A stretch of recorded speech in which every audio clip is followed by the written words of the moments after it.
Mainly আমাদের মসজিদে রক্ষা করতে হবে। ফেরাউন যে হোক এর বিরুদ্ধে আমাদের অগ্রণীকে ইনশাআল্লাহ পালন করবো। প্রশাসন যাক না যাক, কারণ যেটা বলেছেন আমি এটা মনস্থ করি, দরকার হাল ছাত্রিয়ে যাবো। আমি সেদিন হাসেমকে বলেছিলাম বিদ্যুৎ মেরে হলেও আমি সেইটারা আরেকটা দেবো, কিন্তু সেইটারা না পেলেও সিট বাড়াতে পেরেছি।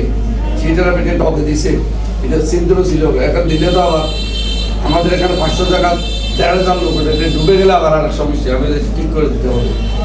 আমাদের টার্গেট করছে, আমার এই সংসদীয় আসলে একটা টার্গেট করছে আমার নির্বাচিত হওয়ার পিছনে আল্লাহ হতো ইচ্ছা ছিল। আমাদের মহেশখালী কক্সবাজার সেতুটা আমার একটা প্রাণের দাবি, আমরা অনেক কষ্ট পেয়েছি। পজিটিভ লেখা লিখবেন, আমাদের গভীর সমুদ্র বন্ধ সব এখানে হা করে রয়েছে, সবাই আমাকে নিয়ে কোলাকুলি করে কেন বলতেছে আগে তো মুশকিল না, এমপি বলে মুশকিলই লোক বললে ওদিকে তাকাইতো বাঁকা তুকে থাকে। আজকে মুশকিলই লোক, মাথার বাড়ির লোক আমাদের মুশকিলই গভীর সমুদ্র বন্দর হওয়ার কারণে মমতার চোখে দেখে, সম্মানের চোখে দেখতেছে। এটাকে আমাদের দর রাখতে হবে। আপনার দর রাখার আয়না হচ্ছে আপনারা। আমি অনুরোধ জানাবো, আমার ভুল হল আমাকে বলবেন, আপনারা সহযোগিতা করবেন। আমাদের পাহাড় রক্ষা করতে হবে, আমাদের সমুদ্রের আইন গাছ রক্ষা করতে হবে। আমাদের এই বয়সকালে নিয়ে আমরা যে গর্ববোধ করি সেটা আমাদেরকে টিকিয়ে রাখতে হবে।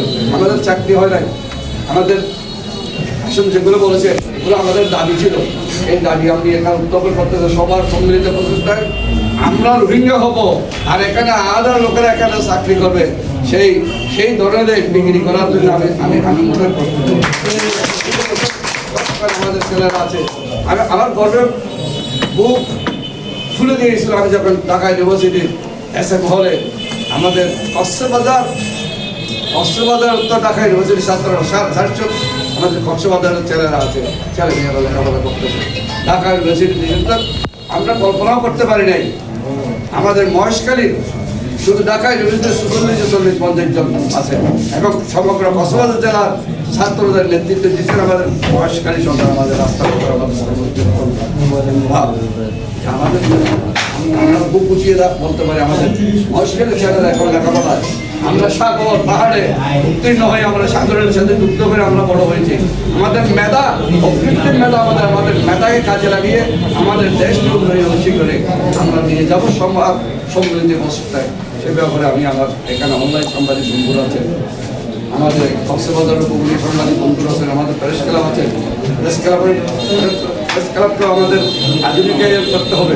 আমাদের আছে রোড অ্যাক্সিডেন্ট হচ্ছে, ড্রাইভার তো এলাকে ড্রাইভার প্রশিক্ষিত ড্রাইভার, এগুলো এখন তো ঈদের সময় সবাইকে দেখে এগুলোকে যাদের বেশি লেগেছে।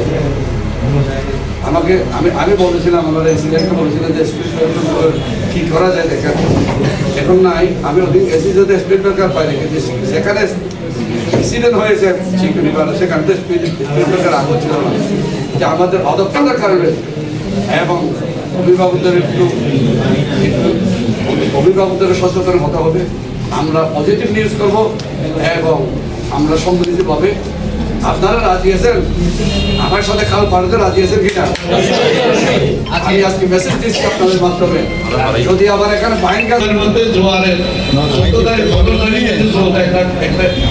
মারা যায়, কোদাল নিয়ে একটা লেবার দিয়ে কোদাল মারে গেলে তো এটা বড় খাল হয়ে যায়। আমাদের এই বিষয়কে একটু জানছিল, সেটাই করবো ইনশাআল্লাহ। আমার দেশকে আমি রক্ষা করবো।